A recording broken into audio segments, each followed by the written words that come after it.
Hello everyone, and welcome to the Conscious Yoga Podcast. On the Conscious Yoga Podcast, we discuss how to truly align with your heart-oriented path in yoga and how to free yourself from any outside influences that do not align with your higher purpose. I am your host, Ian Cattanach, and I run the website savvyzen.com, which is where this podcast is located. You can also find this podcast on iTunes, Spotify, and on YouTube, where there is a video recording of me doing this live. So, week 1, episode 1. We have to talk about the true definition of yoga. The textbook definition of yoga is union, or to yoke. However, the people who are providing that definition to us are stuck in a yoga-anonymous relationship where they do not see yoga as a part in a larger system of spirituality. I see yoga as one half of a two-part system for higher consciousness. My definition of yoga is the creation and flow of energy. The other side of spirituality would be the use of energy. Yoga is about freeing resistance. Most people would agree on that. We go and do our asana practice and we free the body of pain and blockages. Our pranayama practice opens the breath. Our meditation practice frees the mind. However, with the dichotomy of modern social media yoga versus the old schools of thought that, the Iyengar, Ashtanga, the schools of thought that are based in India and are very traditional, there is a war right now between two different sides of yoga. The traditional side where we're going to do it like they used to do it, and the new side of yoga that's based on, I guess, looking cool on social media or combining it with modern culture. When both of those have their issues though. So we'll start with modern yoga. Modern yoga is focused very much on an outward appearance. Just go to a normal yoga class and you'll see that people are pushing themselves, that people are some of the time looking for a workout. Are they there when they walk into that classroom? Are they saying to themselves, I want to free myself I want to free resistance in my body? And I would say no, because a lot of the time they're actually creating more resistance. They're working themselves very hard and stressing themselves out and activating the parasympathetic nervous system by breathing too hard and pushing too hard. So that already is not aligning with my definition of yoga. If we look at the classical asana system, we're being told that we need to do things a certain way according to a guru. However, what if our heart-oriented path doesn't align with that? What if that day we can't do something, or we want to do something totally different because that's what is going to keep freeing our resistance? And weapons, what we need to be doing has nothing to do with those people. Well, we're not going to be accepted into their group anymore. We're going to be kicked out. And the social pressure, the weight of just having done something for a very long time and investing in it prevents people from detaching from those systems. Just like in modern yoga, people don't want to detach from that yoga high that they get, or that feeling of community, or what they built on social media. I mean, holy crap, if you have 800,000 followers and this is your whole life, and you realize, wow, I'm really creating more stress for myself, and I don't like what I'm not creating more energy, I'm not making energy flow better in my body, what are you going to do? Just tell everyone, hey, sorry, like we're doing something totally different. And some people do. I think a great example is Mark Roberts. His Instagram is Mark Roberts. He was a certified Ashtanga teacher, and in the last year or two, he just started doing handstands and capoeira and different type of recovery movements. Have nothing to do, they're more based in physical therapy and modern physiology than yoga, and he got kicked out of the Ashtanga system by Sharat Joyce. That was an example of someone breaking off something that he's one of the few certified teachers in the world and is very popular, but he said, I can't align with this anymore. This is not right for me. And that's the true definition of yoga, the creation and flow of energy. How do we apply that, though? It starts with one, trusting in ourselves and trusting in the universe to help guide us toward that our true practice. We need to understand that our bodies are our own, and listening to another system religiously and dogmatically will only create problems in the long run. I do Ashtanga yoga, probably at this point a few days of the week, but when I first started, I was doing it 6 days a week religiously. Like, full primary series, some of intermediate series. And that worked great for a while. However, at some point, other things were missing in my practice.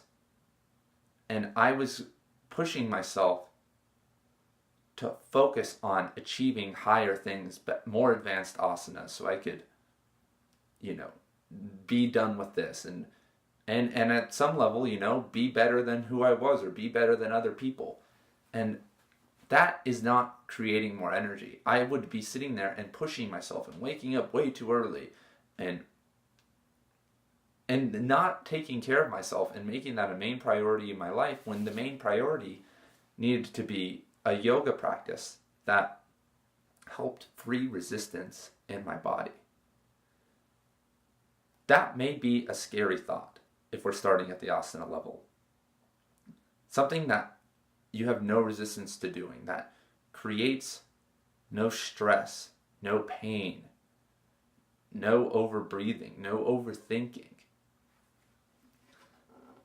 If you look at your yoga practice right now, are you doing those things? Do you feel stress after? Do you feel hungry after? Do you feel pain even? If so, then something is going wrong and you've moved away from the creation and the flow of energy for energetic and spiritual reasons. And you're compromising that because you think that's what's right, or you're a part of a certain school of thought. If we love ourselves, we need to break free from this the definitions and structures of yoga that are around us right now. That isn't to say that you should stop doing Ashtanga or that you should stop doing anything, but you may need to change your approach, though, and the reason why you're showing up every day. If you decided that you wanted to do a different type of yoga and you were going to do gentle yoga or do more vigorous yoga if you already do gentle yoga, how would your community around you act? How would your friends act? Would there be resistance? And if there's resistance, then that's a problem. That means that there's a problem in that community and the people that you're surrounding yourself with. As with anything in our life, because yoga is larger than just asana, pranayama, and meditation. It's about freeing resistance. Oh yeah, I'm going here. Freeing resistance in our whole life. The identification and the awareness of resistance and a game plan to combat that resistance. If you're in that relationship that you know that you have resistance to, that is not for your higher good, friendship, relationship, job, and you're putting up with that, you're creating resistance. It's like you having tight hamstrings. It's like you having back pain. Maybe it doesn't seem like that, but your body feels that, and there's a blockage of energy on the mental, spiritual, or emotional level because of that. In yoga, we would just stretch it out. However, sometimes in life, when it's not as on the physical level, we hide from that. And I've known yogis who amazing flexibility, amazing pranayama practice, meditating every day. However, because of how they live their life outside of yoga, and because they weren't living yoga in their real life, they were a mess. They were mean people. They were, I guess, nice to me, but the way they treated other people and the way their emotions took over them were very not in control. Are we going to limit our definition of yoga to the classical dichotomy of schools or the modern interpretation? If we do, we're going to miss out on living yoga in our own life and freeing up the resistance that we hold and put up with every single day. If you want to have a true abundance of energy to use for your happiness, for greater good, then maybe look at your whole life like your yoga practice. Look at it like just freeing up resistance. If your back hurts, you stretch. If your boss is a jerk, you ignore it. But tension builds. Stretch yourself. Live the true definition of yoga. Create more energy. Let more energy flow throughout your body. You know how to do it. And I'm not saying that you should quit your job or break up with your boyfriend or girlfriend or partner. This podcast is about starting with yoga. Just start with yoga itself. Start every day with an intention in your practice and say, what do I need to do to align with my heart? What does my heart need today?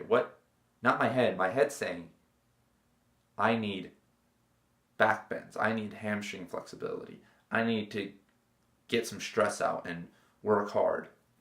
I need to do better than the people in my class. Or this is the real killer. I need to do as good as I did yesterday. I can't go downhill. I can't get less flexible. I need to keep being better and better. I've seen a lot of people get stressed out when they are good at a pose, and then one day they just don't do good that day just because maybe just for whatever reason they have one off day and then get stressed. They're like, you can see them being frustrated, and it's like, wait, why does this matter? It doesn't matter. But see, that's the stress. And if you have a daily yoga practice, stop being so hard on yourself. Trust that you're doing this for a higher reason. And if you listen to your heart, and if you meditate on what you really need, and you listen very deeply to what the universe and your deeper self is saying, you will find a whole new yoga practice. And it's an endless journey because we think with our heads, but if we listen to our heart, our head's going to be mind blown a lot of the time, but what we truly need instead of what we think we want. So that is my definition of yoga and some applications to life.